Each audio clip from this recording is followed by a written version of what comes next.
ನಮಸ್ತೆ ಎಲ್ರಿಗೂ, welcome to my channel. ನಾವು ಇವತ್ತು ಜೀವಾಮೃತ ಬಿಡೋಕ್ಕೆ ಅಂತ ತೋಟಕ್ಕೆ ಹೊರಟು ಜೀವಾಮೃತದ ಟ್ಯಾಂಕ್ ಇರೋ ಟ್ರಾಲಿನ ಟ್ರ್ಯಾಕ್ಟರ್ಗೆ ಜೋಡಿಸಿದ್ವಿ.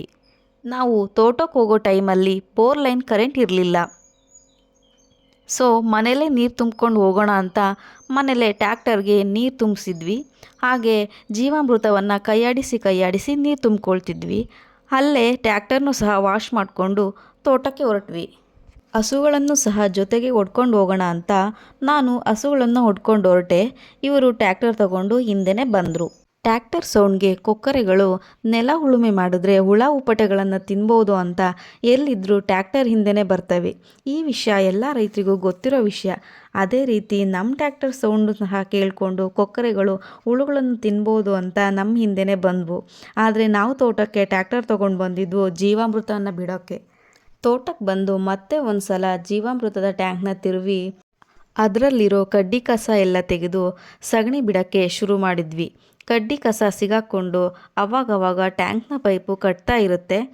ನಾನು ಹಿಂದೆ ಹೋಗ್ತಾ ಕಡ್ಡಿಯಿಂದ ತಿವಿದು ಪೈಪ್ನ ಕ್ಲಿಯರ್ ಮಾಡ್ತಿದ್ದೆ.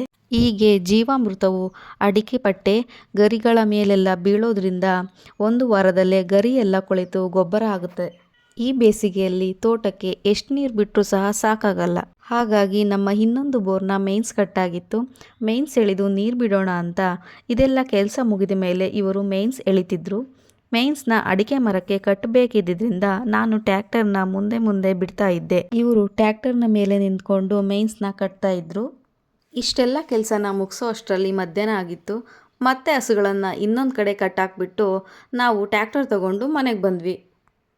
ಅಷ್ಟೊಂದು ಬಿಸಿಲಿದ್ದಿದ್ದರಿಂದ ಅಲ್ಲದೆ ಮಧ್ಯಾಹ್ನ ಕೂಡ ಆಗಿದ್ದರಿಂದ ತುಂಬ ಬಾಯಾರಿಕೆ ಆಗಿತ್ತು. ಮನೆಗೆ ಬಂದ ತಕ್ಷಣ ಮಜ್ಜಿಗೆ ಕುಡಿದ್ವಿ. ಆಮೇಲೆ ಊಟನೂ ಸಹ ಮುಗಿಸ್ಕೊಂಡು ಸ್ವಲ್ಪ ಹೊತ್ತು ರೆಸ್ಟ್ ಮಾಡಿದ್ವಿ. ಮತ್ತು ಸಂಜೆ ಅಷ್ಟರಲ್ಲಿ ನಾನು ಅಪ್ಪ ಇವರು ಎಲ್ಲರೂ ಸಹ ತೋಟಕ್ಕೆ ಹೋಗಿ ಬಾಳೆಗೊನೆ ತರೋಣ ಅಂತ ಒಂದು ಬಾಳೆಗೊನೆನ ಕಡ್ಕೊಂಡ್ವಿ.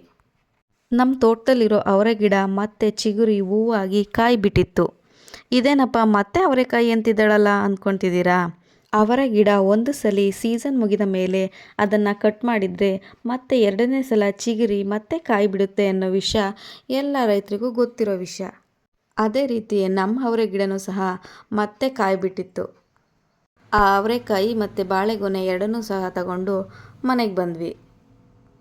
ವಿಡಿಯೋ ಇಷ್ಟ ಆಗಿದ್ದರೆ ಲೈಕ್, ಶೇರ್ ಆ್ಯಂಡ್ ಕಮೆಂಟ್ ಮಾಡಿ. ನೀವಿನ್ನು ಸಬ್ಸ್ಕ್ರೈಬ್ ಮಾಡದೆ ಚಾನಲ್ನ ನೋಡ್ತಾ ಇದ್ದರೆ ಸಬ್ಸ್ಕ್ರೈಬ್ ಮಾಡಿ.